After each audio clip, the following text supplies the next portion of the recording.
Hi friends, welcome to Fatima పాపాస్ kitchen. అందరికీ కూడా నూతన సంవత్సర శుభాకాంక్షలు, అలాగే happy new year to all. అందరికీ కూడా మంచి జరగాలని ఈ సంవత్సరం అంతా కోరుకుంటూ ఒక మంచి కేక్, అది బటర్ స్కాచ్తో కూల్ కేక్ అన్నమాట. ఇంట్లోనే చాలా చక్కగా ఎలా తయారు చేసుకోవాలో నేను స్టెప్ బై స్టెప్ మీతో షేర్ చేస్తున్నాను. అలాగే మీరు కూడా తప్పకుండా ఇంట్లో ట్రై చేసి మీకు ఎలా కుదిరిందో నాతో కమెంట్స్లో తప్పకుండా షేర్ చేసుకోండి. ఇంకెందుకు ఆలస్యం, మొదలు పెడదాం. దీనికోసం నేను ఒక మిక్సింగ్ బౌల్ తీసుకొని దాంట్లో ఎప్పుడు కూడా మనకి బేకరీ ఐటమ్స్ అనేవి మెజర్ కంపల్సరీగా ఫాలో అవ్వాల్సిందేనండి. 1 కప్పు ఎగ్స్ తీసుకోండి. ఎగ్స్ తీసుకొని బీటర్తో మొత్తం మంచిగా క్రీమీ స్ట్రక్చర్ వచ్చేంత వరకు బాగా బీట్ చేయాలండి. దీన్ని బాగా బీట్ చేసిన తర్వాత చూడండి, ఇట్లా బీట్ అయితేనే మనకి కేక్ అనేది పర్ఫెక్ట్గా బేకరీ స్టైల్లో వస్తుంది.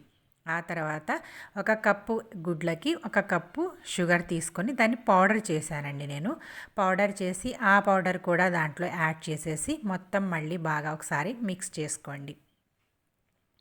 ఈ పౌడర్ కూడా మనం ఎగ్స్లో బాగా మిక్స్ అయిన తర్వాత మొత్తం మంచిగా క్రీమీ స్ట్రక్చర్, అంటే మనకి క్రీమ్ వైట్ కలర్లో ఉంటుంది కానీ ఇది ఎల్లో కలర్లో భలే కనిపిస్తుంది అనమాట. మనకి చాలా బాగా వస్తుంది.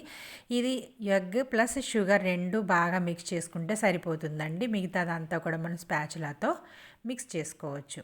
సో చూడండి, ఇలా చేసిన తర్వాత ఒక జల్లెడ పెట్టుకొని దాంట్లో 1 కప్పు మైదా, ఆల్ పర్పస్ ఫ్లోర్, ఆ తర్వాత ఒక 1/2 టీ స్పూన్ బేకింగ్ పౌడర్ వేసేసి మొత్తం చక్కగా జల్లించండి. ఇలా జల్లించడం వల్ల మనకి ఏమవుతుందంటే లోపల ఉన్న లంప్స్ ఏమీ లేకుండా, లంప్స్ ఫామ్ అవ్వకుండా మొత్తం బాగా వస్తుంది అనమాట.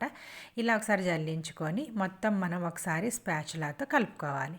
ఆ తర్వాత మనం చేసేది బటర్ స్కాచ్ కూల్ కేక్ కాబట్టి బటర్ స్కాచ్ ఫ్లేవర్ ఎసెన్స్ అదొక టీ స్పూన్ వేసుకొని మొత్తం మళ్ళీ కట్ అండ్ ఫోల్డ్ మెథడ్లో మళ్ళీ మొత్తాన్ని మనం దీన్ని మిక్స్ చేసుకోవాలి. అయితే ఇప్పుడు బీటర్ పెట్టాల్సిన అవసరం లేదండి. జస్ట్ స్పాచులాతో కానీ స్పూన్తో కానీ మనకి మొత్తం బాగా కలిపేస్తే సరిపోతుంది. అయితే మొత్తం ఈక్వల్ మెజర్స్ కానీ ఆయిల్ కానీ ఘీ కానీ బటర్ కానీ మనం ఒక 1/3 కప్ అనమాట, 3/4 కప్పు తీసుకుంటే సరిపోతుందండి. తీసుకొని మొత్తం బాగా మిక్స్ చేసేసి మనం రెడీ అయిపోతుంది, మన మిక్చర్ అనేది రెడీ అయిపోతుంది. సో చూడండి, ఇలా మొత్తం ఒకసారి ఆయిల్ మొత్తం బాగా మిక్స్ అయిపోవాలి. మిక్స్ అయిపోయిన తర్వాత కన్సిస్టెన్సీ అనేది చూడండి, రిబ్బన్ కన్సిస్టెన్సీ ఉండాలన్నమాట. ఇలా ఒకసారి బాగా ప్రెస్ చేసుకొని బాగా కలుపుకున్న తర్వాత కట్ అండ్ ఫోల్డ్ మెథడ్లోనే కట్ చేయాలండి దీన్ని. అయితే ఇలా చేసిన తర్వాత మొత్తం పర్ఫెక్ట్గా వచ్చింది అనుకున్న టైంలో పక్కకు పెట్టేసుకోవాలి. దీన్ని పక్కకు పెట్టుకొని మనం ఏ గిన్నెలో అయితే కేక్ చేయాలనుకుంటున్నామో ఆ గిన్నెకి మొత్తం నూనెని బాగా మొత్తం కూడా అప్లై చేసేయాలండి. గ్రీస్ చేసేసి ఒక బౌల్ని రెడీగా పెట్టుకున్నాను. దాంట్లో ఇప్పుడు మనం ప్రిపేర్ చేసుకున్న కేక్ మిక్చర్ ఉంది కదండి, దీన్ని మొత్తాన్ని వేసేయాలి. ఎప్పుడు కూడా కేక్ అనేది పెరుగుతుంది. సో అందుకనే మనం తీసుకున్న బౌల్కి హాఫే వేయాలండి. హాఫ్ వేస్తే అది ఫుల్ వరకు వచ్చేసి మనకు కరెక్ట్గా సరిపోతుందన్నమాట. సో ఎప్పుడు కూడా మీరు గుర్తుపెట్టుకోవాల్సిన విషయం ఏంటంటే ఏ గిన్నెలో వేసినా హాఫే వేయాలి. వేస్తే అది మనకి పొంగిపోయి మంచిగా కనిపిస్తుంది.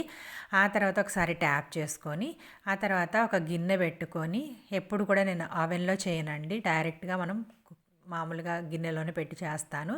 ఆ గిన్నెని ప్రీ హీట్ చేసుకోవాలండి. ఒక 10 మినిట్స్ ప్రీ హీట్ చేసుకున్న తర్వాత దాంట్లో స్టాండ్ పెట్టుకొని దానిపైన మన కేక్ గిన్నె పెట్టేసుకొని పైన ఒక మూత పెట్టేసి లో ఫ్లేమ్లో 45 మినిట్స్ టు 1 అవర్ వరకు దీన్ని మనం బేక్ చేసుకోవాలి. మధ్యలో ఒకసారి చెక్ చేసుకోండి, 45 మినిట్స్కి అయిపోతే తీసేయచ్చు అనమాట. సో ఒకసారి చూడండి, చెక్ చేస్తున్నాను.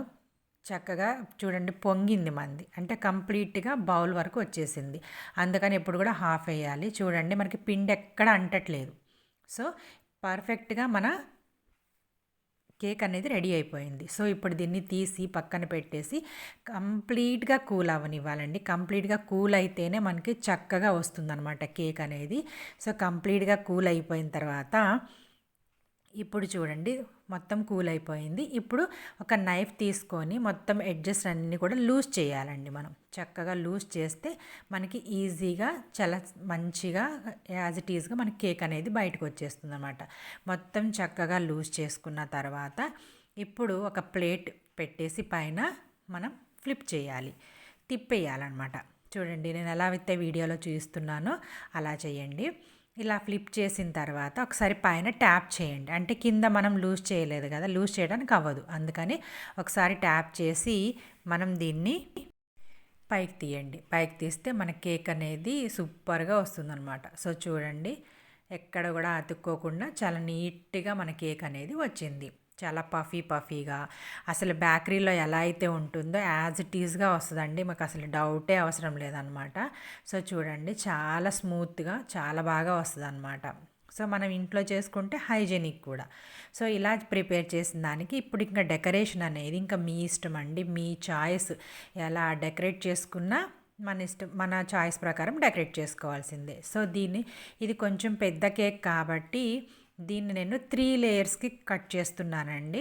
చిన్నదైతే 2 లేయర్స్ వరకు కట్ చేసుకోండి. ఇది చాలా పెద్దది కాబట్టి 2 kgs కేక్ అండి ఇది. సో అందుకని 3 లేయర్స్ నేను కట్ చేసుకున్నాను. సో చూడండి ఫస్ట్ లేయర్ అనమాట నేను కట్ చేసింది. ఆ తర్వాత ఇంకో లేయర్ కూడా కట్ చేసి చూపిస్తాను చూడండి. సో చూడండి సెకండ్ లేయర్ కూడా కట్ చేశాను. ఆ తర్వాత నేను కుంకుమ పువ్వు, షుగరు, దాల్చిన చెక్క వేసి షుగర్ సిరప్ని తయారు చేసుకున్నానండి. ఇది షుగర్ సిరప్ అనమాట. ఇది దాల్చిన చెక్కని తీసి పక్కన వేసేయండి. ఇప్పుడు ఈ షుగర్ సిరప్తో మనకి యూజ్ అనమాట. ఇది కూడా రెడీగా పెట్టుకున్నాను, కంప్లీట్గా కూల్ అయిపోవాలి. ఆ తర్వాత మనకి కేక్ రెడీ అయిపోయింది, షుగర్ సిరప్ రెడీ అయిపోయింది. ఇప్పుడు విప్ క్రీమ్ అనమాట. విప్ క్రీమ్ అనేది నేను ఎప్పుడు చెప్తూ ఉంటానండి. ఇలాంటి విప్ క్రీమ్ దీంట్లో షుగర్ ఇంకేమీ యాడ్ చేయాల్సిన అవసరం లేదు, ఆల్రెడీ స్వీట్గా ఉంటుంది ఇది.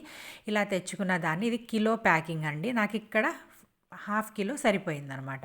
ఒక 1/2 కిలో వేసేసుకొని మంచిగా విప్ చేసి, మనకి విప్పింగ్ క్రీమ్ ప్రిపేర్ అయింది అని తెలియటానికి నేను చాలాసార్లు చెప్పానండి, మీతో షేర్ చేసుకున్నాను. ఇలా స్పాచులాతో మనం ఉల్టా తిప్పితే కనుక కింద పడదు. అంతవరకు మనం పీక్స్ రావాలన్నమాట. అంతవరకు మనం దీన్ని బీట్ చేసుకోవాలి. ఆ బీట్ చేసుకున్నప్పుడే మనకి ఇది పర్ఫెక్ట్గా వస్తుందండి. ఆ తర్వాత బటర్ స్కాచ్ చిప్స్ అనమాట. ఇవి బయట మార్కెట్లో ఎక్కడైనా మనకి అవైలబుల్గా ఉంటాయండి. ఇలా నేను ఇంట్లో కూడా ప్రిపేర్ చేసుకోవచ్చు. కాకపోతే నా దగ్గర టైం లేదు కాబట్టి నేను బయట నుంచి తెచ్చుకున్నాను చిప్స్ అనేవి.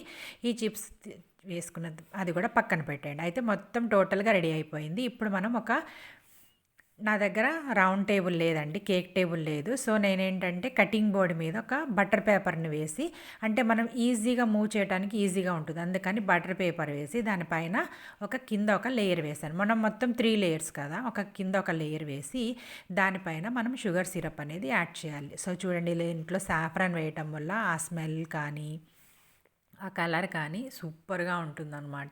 ఒకసారి ట్రై చేయండి మీరు కూడా. ఇలా మొత్తం మనం కేక్ అంతా వేసేసుకొని ఇప్పుడు దానిపైన మనం ప్రిపేర్ చేసుకున్న విప్డ్ క్రీమ్ కూడా వేద్దాం. చూడండి ఇలా విప్ క్రీమ్ వేసి మొత్తం బాగా పరచాలన్నమాట. అంటే ఆ కేక్ మొత్తాన్ని కూడా స్ప్రెడ్ చేయాలి.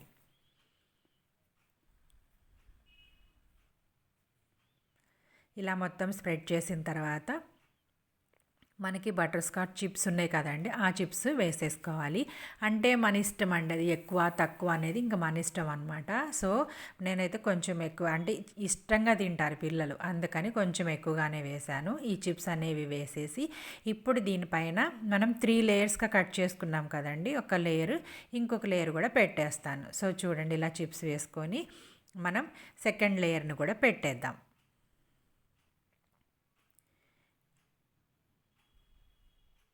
ఇలా సెకండ్ లేయర్ని కూడా పెట్టేసిన తర్వాత ఇప్పుడు మళ్ళీ మనకి పైనుంచి షుగర్ సిరప్ అనేది వేయాలి. సాఫ్రాన్తో వేసిన షుగర్ సిరప్ ఉంటుంది కదండి, అది అసలు అవి వేస్తుంటేనే దాని అరోమా అసలు చాలా చాలా బాగుందన్నమాట. ఇలా మొత్తం ఒకసారి మళ్ళీ వేసుకొని ఆ తర్వాత మళ్ళీ దీనిపైన క్రీమ్ అనేది అప్లై చేయండి. మొత్తం క్రీమ్ అంతా అప్లై చేసేసి మళ్ళీ దీనిపైనుంచి బటర్ స్కాచ్ చిప్స్ అనేవి యాడ్ చేసుకుందాం. బటర్ స్కాచ్ చిప్స్ అనేవి యాడ్ చేసేసి ఇప్పుడు దానిపైన కూడా ఇంకో లేయర్. ఇలా మనం ఏంటంటే అండి కొంచెం ఓపిక చేసుకొని మనం చేసుకోవాలి, కానీ ఇంట్లోనే చాలా హెల్తీగా చాలా హైజెనిక్గా మనం కేక్ అనేది ప్రిపేర్ చేసుకోవచ్చు. బయటకు వెళ్ళి మార్కెట్లో ఈ కూల్ కేక్ అనేది చాలా ఎక్స్పెన్సివ్ అండి, చాలా చాలా కాస్ట్లీ కూడా. అయితే మనం ఇలా ఇంట్లో తయారు చేసుకోవడం వల్ల చాలా సింపుల్గా అంటే బాగుంటుంది. ఆ తర్వాత మనం మంచి వాడతాం అన్నీ కూడా. అంటే ఇంట్లో తినేది కాబట్టి మనం వాడుకుంటున్నాం కాబట్టి అన్నీ కూడా మంచి క్వాలిటీ వాడతాము. సో అందుకని చాలా హైజెనిక్గాను చాలా తక్కువ ఖర్చుతో అయిపోతుందండి. సో ఇంకో లేయర్, లాస్ట్ లేయర్ కూడా పెట్టేసి దానిపైన కూడా మొత్తం షుగర్ సిరప్ వేసేసి దానిపైన మళ్ళీ క్రీమ్ అనేది అప్లై చేయాలి. ఇప్పుడు ఇది పైన లేయర్ కాబట్టి పైన లేయర్కి మనం ఏదన్నా డెకరేషన్ కానీ రాసుకుంటాము, లేదంటే ఫ్లవర్స్ అనేవి పెడతాం కాబట్టి పైన బటర్ స్కాచ్ చిప్స్ అనేవి వేయట్లేదండి నేను. అంటే మీ ఇష్టం, నేను వేయట్లేదు. ఇలా మొత్తం ఒకసారి స్ప్రెడ్ చేసుకొని మొత్తం సైడ్స్ కూడా మొత్తం నేను చక్కగా క్రీమ్ అప్లై చేసుకొని ఇప్పుడు మనం బటర్ స్కాచ్ కూల్ కేక్ కాబట్టి నేనేం చేస్తున్నానంటే ఆ సైడ్స్ మొత్తం కూడా ఈ చిప్స్ అనేది అతికించేస్తున్నాను. మొత్తం కూడా రౌండ్గా అతికించేసి పైన వరకు మాత్రం వదిలిపెట్టేస్తున్నానండి. సో చూడండి ఇలా మొత్తం రౌండ్గా అతికించేస్తున్నాను. ఇంకా ఈ కేక్ డెకరేషన్ అనేది మన క్రియేటివిటీనేనండి, ఇంకా మన ఇష్టం అనమాట. ఎలా చేసుకున్నా మనకి బాగుంటుంది ఇంట్లోనే కాబట్టి. ఎవరి కొంచెం ఐడియాస్ మంచిగా ఉన్న వాళ్ళని కనుక్కొని కొంచెం బాగా డెకరేట్ చేసుకోవాలి. లేదంటే కొంచెం మనం ఛానల్స్ ఏదన్నా ఓపెన్ చేసినా దాంట్లో కూడా చూస్తే మనకు కొన్ని ఐడియాస్ వస్తాయి. ఆ రకంగా కూడా చేసుకోవచ్చు. చూడండి ఇలా మొత్తం నేను చుట్టూతో కూడా బటర్ స్కాచ్ చిప్స్ అనేవి అంటించేసిన తర్వాత ఇప్పుడు దానిపైన నేను న్యూ ఇయర్ కేక్ కాబట్టి న్యూ ఇయర్ సెలబ్రేషన్స్ ఉంటాయి కాబట్టి న్యూ ఇయర్ది అని రాసేసి ఆ తర్వాత దానిపైన కొంచెం కలర్ అనేది స్ప్రింకిల్ చేశాను. ఆ తర్వాత అదే కలర్ కొంచెం ఎల్లో కలర్లో కలిపేసి ఫ్లవర్స్ అనేవి కొంచెం డిఫరెంట్గా ఉండేటట్టుగా రాశానండి. ఇట్లా ఫ్లవర్స్ డెకరేట్ చేశాను. చాలా సింపుల్గా చాలా నీట్గా చాలా బాగా వచ్చేసింది అనమాట. సో దీన్ని ఒక 1 అవర్ లేదంటే ఓవర్ నైట్ కనుక మనం ఫ్రీజర్లో పెట్టేసి రెండో రోజు సర్వ్ చేసుకుంటే అల్టిమేట్గా ఉంటుందన్నమాట. చాలా చాలా యమ్మీగా చాలా టేస్టీగా ఉంటుందన్నమాట. సో ఇలా మీరు కూడా తయారు చేసుకొని బర్త్డేస్ కానీ న్యూ ఇయర్స్ కానీ ఎప్పుడైనా కూడా మీరు సెలబ్రేట్ చేసుకోవచ్చు. ఈ రెసిపీ కనుక మీకు నచ్చినట్లయితే లైక్ చేయండి, ఫ్రెండ్స్కి రిలేటివ్స్కి షేర్ చేయండి. అలాగే కొత్త కొత్త unique tasty healthy quick recipes కోసం మా ఛానల్ని తప్పకుండా సబ్స్క్రైబ్ చేసుకోండి. అలాగే ఇప్పటివరకు సబ్స్క్రైబ్ చేసుకొని నాకు ఎంతో ఎంకరేజ్ చేస్తున్న వాళ్ళందరికీ చాలా చాలా థ్యాంక్స్ అండి. సో ఇంకొక వీడియోతో మళ్ళీ కలుద్దాం. Thanks for watching.